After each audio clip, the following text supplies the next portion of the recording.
This is Love Notes, daily devotions from Holy Trinity Lutheran Church. Grace and peace to you. Our text today is Luke, the 7th chapter, verses 1 through 10. And Luke presents us with a series of stories in this chapter that are going to demonstrate Jesus' mission in action. He's announced at the synagogue in his hometown, remember, the words of Isaiah, that he has come to preach good news to the poor, that he's come to release the captive, that he's come to restore sight to the blind, etc. And now we see what that looks like as Jesus goes about his work. It tells us after Jesus had finished all his sayings, the teachings he'd shared, in the hearing of the people, he entered Capernaum, a prominent Galilean city. In that part of the world, Herod Antipas is the king, and he has his own army.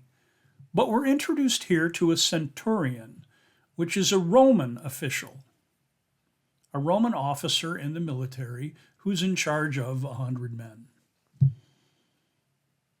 Now, what he's actually doing there is a little bit curious because, as I said, Antipas has his own soldiers. But this centurion could be a number of things. It could be that he served in this part of the world and is now retired there. But he still bears the privileges of being a centurion. He's known as a Roman official. It could be that he was a non-Roman reservist, if you will, in the Roman army, and he came from this part of the world, and so he's serving from home. It could be a number of things, but the chief thing is that he represents Rome, who is an enemy of the Jewish people.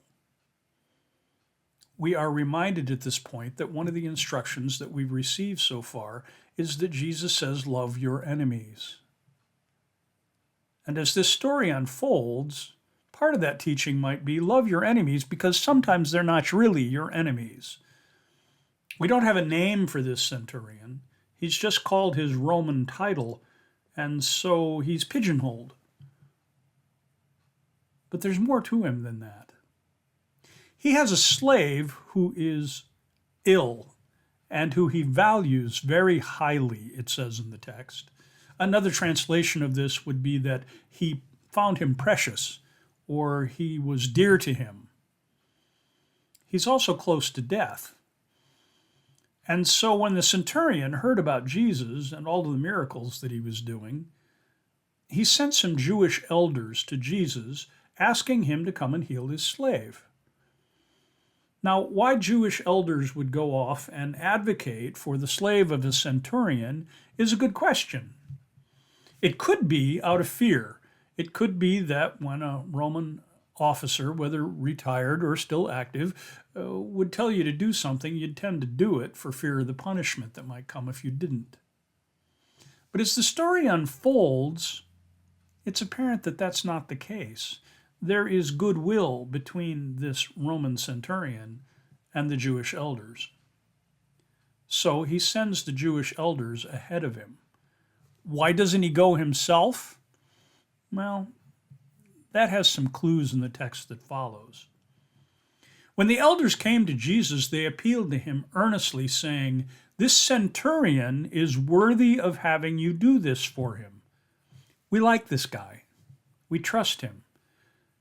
They go on and say, "For he loves our people, and it was he who built our synagogue for us." So he's a benefactor of the Jewish community in Capernaum. He has given the money in order that they might build a synagogue and be able to worship the Lord. He loves our people, it says. We don't know whether he's a proselyte and become a Jew himself. Maybe he's a God-fearer, which was another kind of association that Gentiles had with the Jewish people. They participated as much as they could in the life without becoming fully Jewish. So Jesus goes with them. But when he was not far from the house, the centurion sent friends to say to him, "Lord," there's that word again. When people use the term Lord to apply to Jesus, they have an insight to his identity. He's not just master. He's not just teacher. He's not just rabbi. He is Lord, the same word that's used to apply to God. Lord, do not trouble yourself, for I am not worthy to have you come under my roof. And there we get the clue as to why he sent the Jewish elders. He's frankly somewhat certain that Jesus won't want to enter his home because Jews and Gentiles don't share table fellowship, because they avoid one another. They don't have the same customs. He says he's not worthy. There's a humility to this, even though the elders have said he is. Then he explains, therefore I did not presume to come to you, but only speak the word and let my servant be healed. If you just utter the words, you don't even have to be in the house. I know that he will be healed. This is quite a statement of faith. He goes on to explain, for I also am a man set under authority, with soldiers under me, and I say to one, go, and he goes, and to another, come, and he comes. And to my slave, do this, and the slave does it. When Jesus heard this, he was amazed at him. Why is he amazed? Because of the faith the centurion has in Jesus' power. All of the healings up to this point have involved Jesus being in the room, laying on his hands, and this centurion believes that his power is able to work at a great distance, that only Jesus has to speak, and things will happen anywhere in the world. He sees in Jesus some authority that is deeper than just the magician or the healer. He sees him connected to God. Jesus heard this and was amazed, and turning to the crowd that followed him, he said, I tell you, not even in Israel have I found such faith.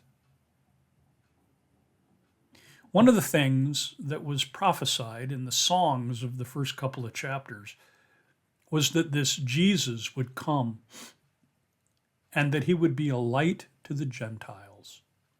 And here we see that enacted.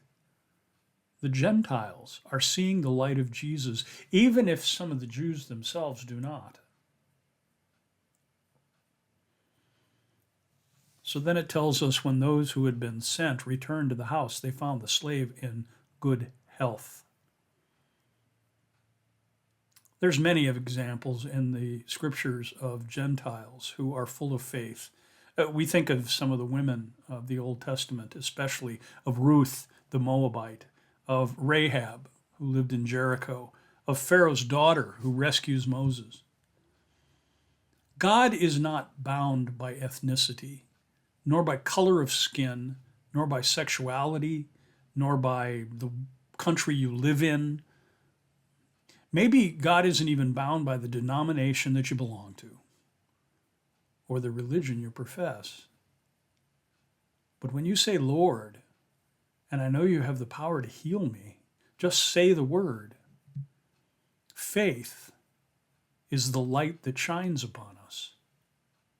Can we trust that? Jesus, once again, is crossing boundaries.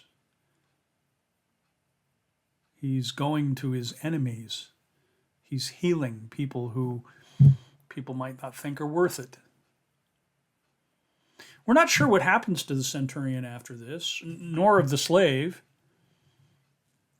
I commend you to use your imagination. Maybe they show up in the story again. Maybe they become disciples. Maybe faith deepens in them, because that's how it works.